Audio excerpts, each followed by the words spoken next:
Hello and welcome to DriftTV. I'm your host Jesse McDonald and it's an absolute pleasure to have your company. I'll be with you over the course of the show. During the show we have drifting highlights from Queensland Raceway, Stanthorpe, Archerfield, some Drift All-Stars from the Europe and some short clips from Gympie Off-Road Short Course and Power Cruise Night. In Tech Talk, Chris Froome talks hints and tips about improving your car and your driving.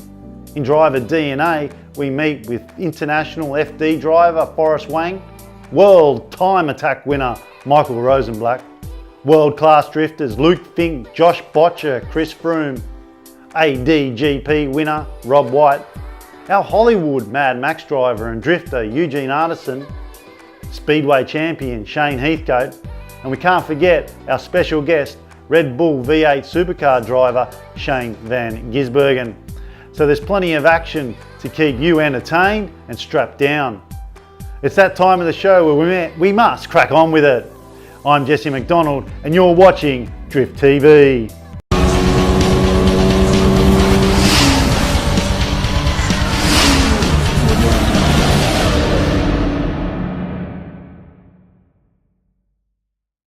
I don't think I've ever been, the way I pushed hard more than normal, I don't think I was ever as focused and motivated and driven since 2012. I think, I try to be, but, that was a real bracket for me, breaking out of just doing local stuff. And that was my first year in doing the national stuff. And when we got to Tasmania that first round, I didn't know where I was going to be. We'd done a trial round at Queensland the year before, but we didn't have much success. So to go and really throw it all down and say, right, we're going to commit to this national series against, what I looked up to as the top drivers in the country, and to go in there and we come second the first event, and it was just basically all year a battle between Luke Fink and I, who was, one of the top drivers I feel in the world, more than just Australia. He does a lot overseas and was very successful overseas. So for him and I to be both battling out all year, it was certainly, it was a bit surreal, because I didn't expect to be, that good straight away on the national circuit, So yeah. Memorable moments in drifting. It's funny, most of the most fun and most memorable moments weren't actually in the car. It's always been in the trips to and from the events, or the nights when we go out and have a few drinks at Tamworth, and and back in those days, or we used to have good nights with all the boys. Because it's the one thing for me in drifting is that some of my best friends I've made out of the sport. But on track, and as far as learning, getting in the top 16 a few times with ADGP, and going up and giving some of the big players a bit of a push and surprising them sometimes, but it's been a long road, but we're getting there. Memorable moments, probably one of the most memorable moments. Obviously, winning the championship's a huge thing, but in 2013, I managed to beat Frederick Arsbo in this car, but when it had a SR20 in it, had about 500 horsepower, and he had a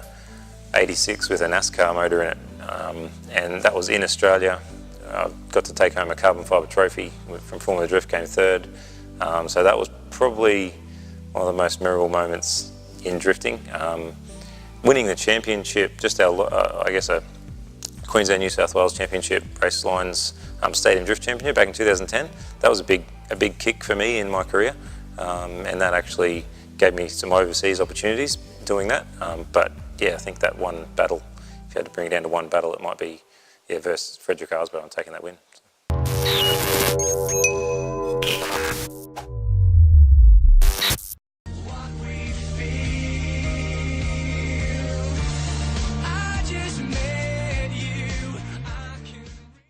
You're watching Drift TV.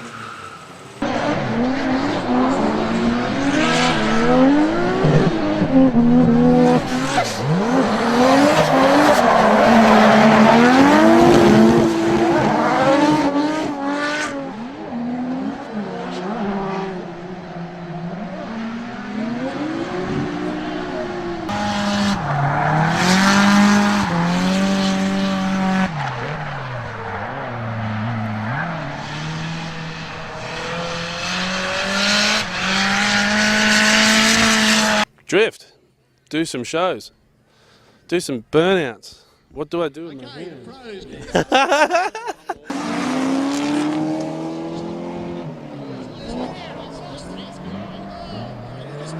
Hey guys, my name's Alan Roots, better known as Rootsy. Here at Stanthorpe with the Stadium Drift Series for round 1, driving an LS13, also shared by myself and Shane Heathcote, who clearly again shows he can drive with no power steering. Next round for Stadium, yes, I will be most definitely driving. I am doing the Raleigh series as well, but round 2 I won't make due to a little bub on the way.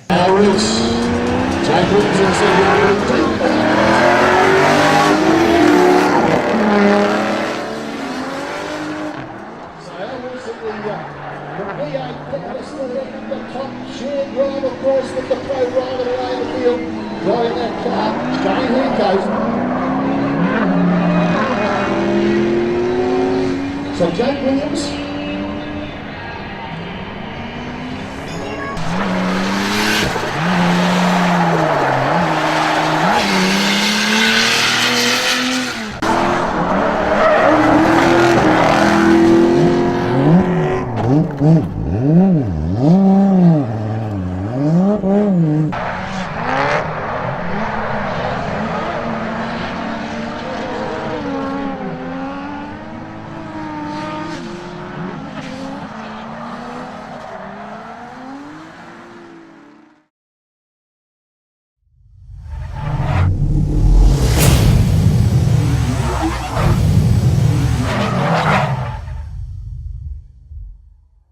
Today in Tech Talk, we're going to talk about tires. This is something drifters nearly live and breathe every day, is what tire they're going to use for when they go drifting. But to keep it simple for you guys, when you're learning how to drift, you want to have something that doesn't have too much grip, something that's easy to control, can give you a lot of laps out in the track there as well. A little bit harder, but as you get better and improve your ability, and you want to throw it in a little bit harder, make more smoke and everything from there, you go up to a full-blown ultra-high performance tire, and this will give you the grip that you need sideways and the smoke you need coming out of the back of the car.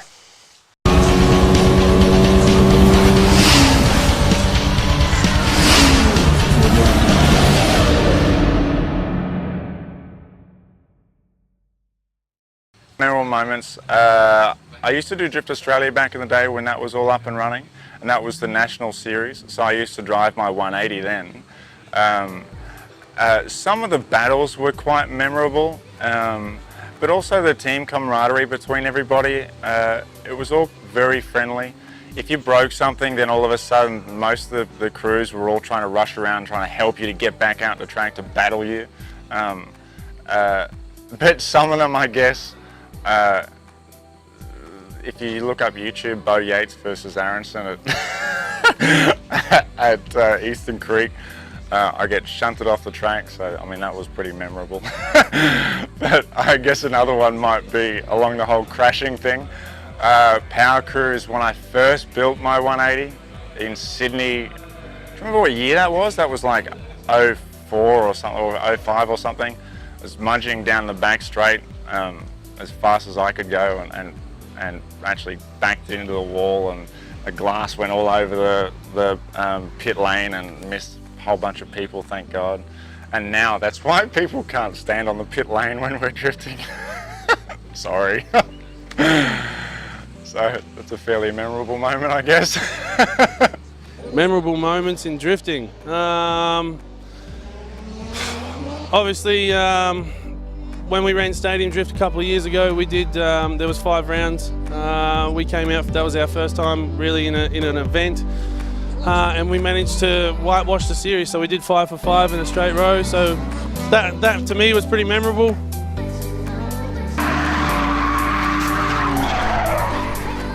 memorable moments. To me, like, the demo events were the most fun. I mean, we've got to travel to different countries. We got to go to Ireland, Curacao, Japan. I mean, getting to travel to those events and be able to get paid to go on and put on a demonstration, that's like when you have the most fun. My most memorable moment's probably the recent World Time Attack we won. That was amazing. We had some really high-profile judges there. some big cars and some big names. So that was a great one. Probably ADGP 2015-16 championship. That was the goal I set, and we achieved that within our second year of trying. So for now, that's definitely the pinnacle.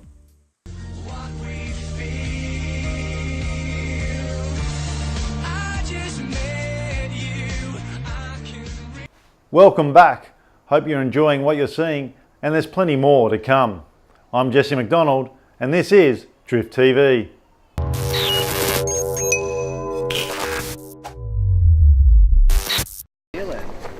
Cosmo demonstrates that the scratch still there, you've kept that? Yeah. You shredded it pretty well how it sits. It was straighter without a tail light for a week. Yeah, Yeah, that was rough as. Did it? Shetty manifold? Yeah.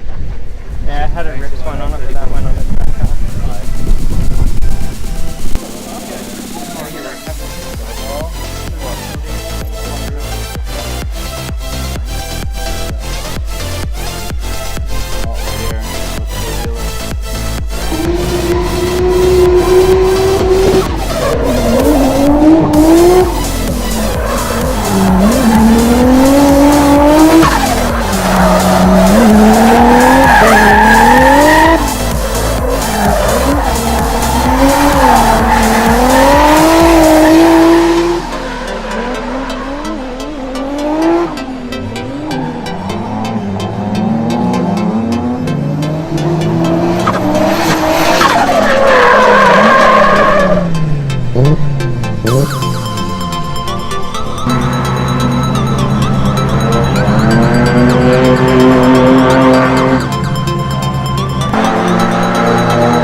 You're watching DriftTV.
get involved in Formula Drift is, if you're out there in the States drifting, Formula Drift, it would be like the highest tier of drifting probably in the world, and it's the most recognized. So if you want to be, in competitive drifting, that's where you want to be. So you go through Pro-Am. After Pro-Am, the top 3 would be awarded licenses into FD, and then you just start running FD. But going from the Pro-Am level to the FD level is like a huge gap. So like when I was running Pro-Am, it was like domination, total domination, to where like I would qualify first and win almost every event that I went to.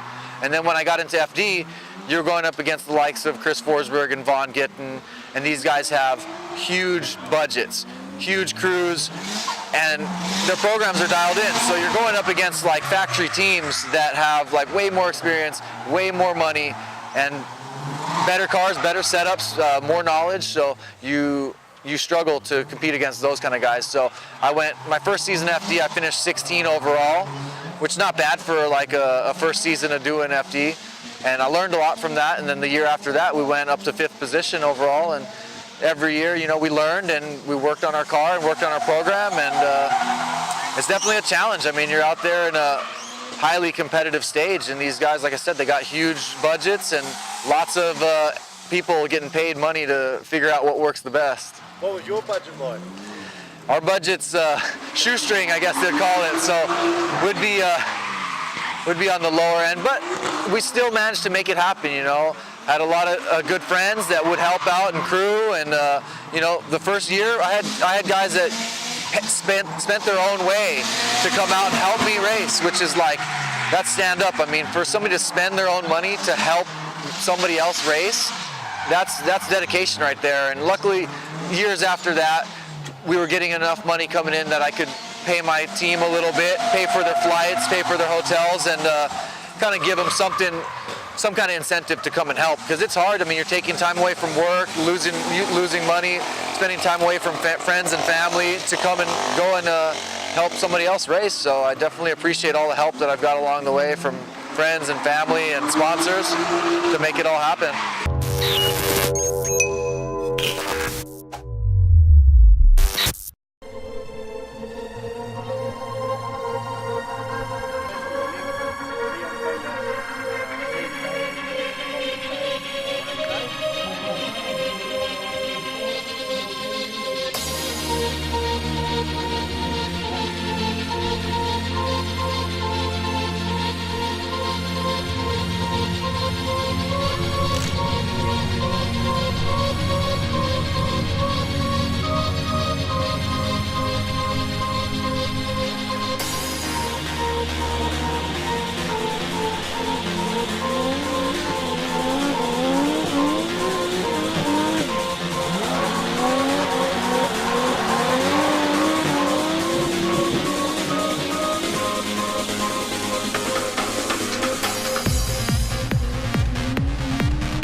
You're watching DriftTV.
Welcome back, and it's that time of the show again where we say goodbye.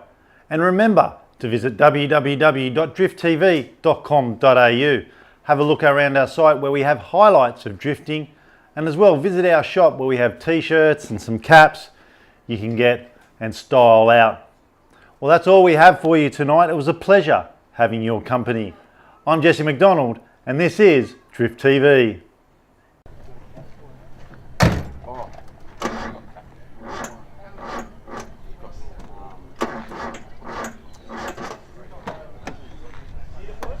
Yeah, I might need a push.